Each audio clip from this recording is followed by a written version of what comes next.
All right, guys, this is going to be your advanced math lesson for Tuesday.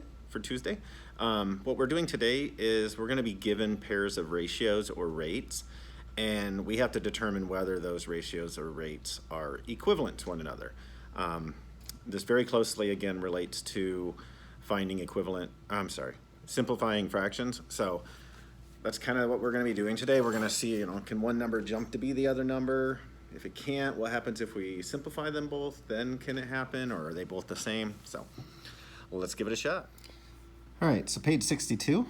Go do a couple examples from there. Right off the bat, look at the directions. It says determine if each pair of ratios or rates is equivalent.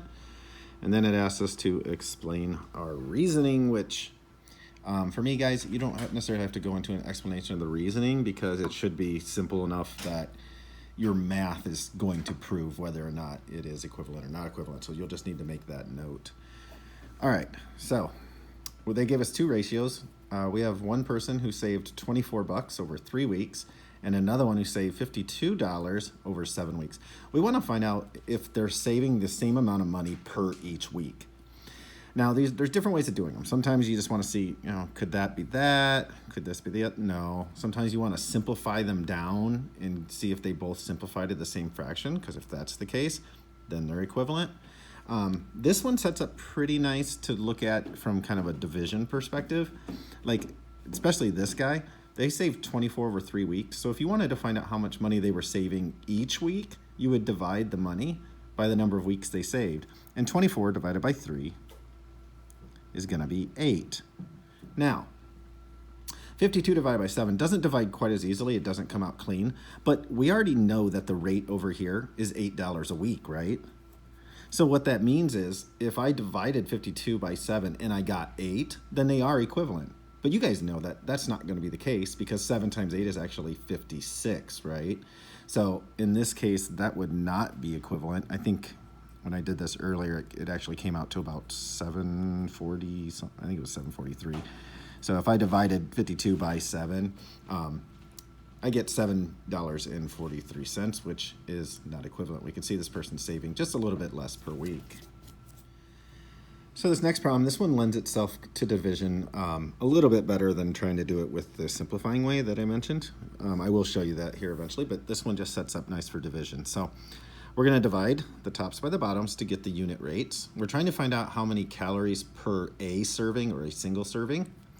So over here we have 270 calories in 3 servings. Well, I know 3 goes into 27 9 times.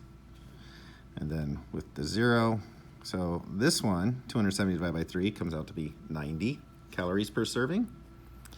And then let's try over here. I know 5 goes into 45 9 times. And again, we have the 0. So for this one, we can see they are equivalent. They're both come out to 90 calories per single one serving as the rate. All right, let's get serious and do some push-ups now, apparently. Micah can do 75 push-ups in 3 minutes. And Eduardo can do 130 in 5. So again, this one probably lends itself again to division. Now I happen to know that 75 divided by 3, if you think of it like coins, 75 cents divided by 3 would be 25 cents or 25. So he's doing 25 per minute when I divide the number of push-ups by the number of minutes. This one isn't going to be quite as clean, so I'll just set it up real quick and just do a little side math. So I'm going to do 130 and divide it by 5.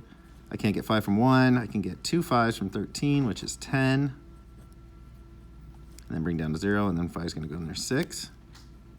So it was very, very close, but it turns out Eduardo is, woo, that was scary. Eduardo is doing 26 push-ups per minute, so just beats out Micah by a bit. They are not equivalent. So for this one, there's a lot of different angles we can look at when we're trying to compare them. With this one, kind of lends itself to comparing as fractions a little bit better. So as I look at this, we're trying to find out if these are equivalent. We have an adult takes about 16 breaths every 60 seconds, and a puppy will take 8 breaths every 15 seconds. Now, the first thing that jumps out at me right away is if I just think of these as fractions, and I want to know if one is greater than the other. A lot of times I like to think, is it closer to 0, half, or 1? Well, 8 over 15, that's a little bit more than half, right? 8 over 15, because 8 and 8 makes 16. So this is a little more than half. Is 16 more than half of 60? Of course not. You know that half of 60 would be 30. So we already know that this is less than half and this is more than half. So there's no way that they can be equivalent. There's another way we can look at it. How could 8 become 16? Well, if you took 8 and made it 16, wouldn't that be by taking it times 2? Well, to keep things equivalent, if you took the numerator, 8 times 2, you would need to do the same to the bottom here, 15. So 15 times 2 would get you 30. So 8 times 2 would get you 16, which is fine, but when you do the same to the bottom, you'd get 30, which doesn't match up with that. So no way that's going to work for you either. This here, if you were wanting to do it as far as simplest form, this is in simplest form already. And then I could come over here and say, I can simplify this. Both numbers I know are divisible by 4. So 16 divided by 4 would be 4, and 60 divided by 4 would be 15. Now, it's pretty obvious to me I cannot reduce this any further. So 4 15s in simplest form, 8 15s in simplest form, they are not equivalent. So just, that one's really got like 3-4 different ways you could do it. You probably haven't done a lot of dividing smaller numbers by larger numbers, but you also could have done that, especially if you had a calculator handy. You could have said 8 divided by 15, and you would have probably got 0.5 something, 0.6 something. And then you could have done 16 divided by 60. I know it seems backwards to divide a smaller number by a larger, but get used to it.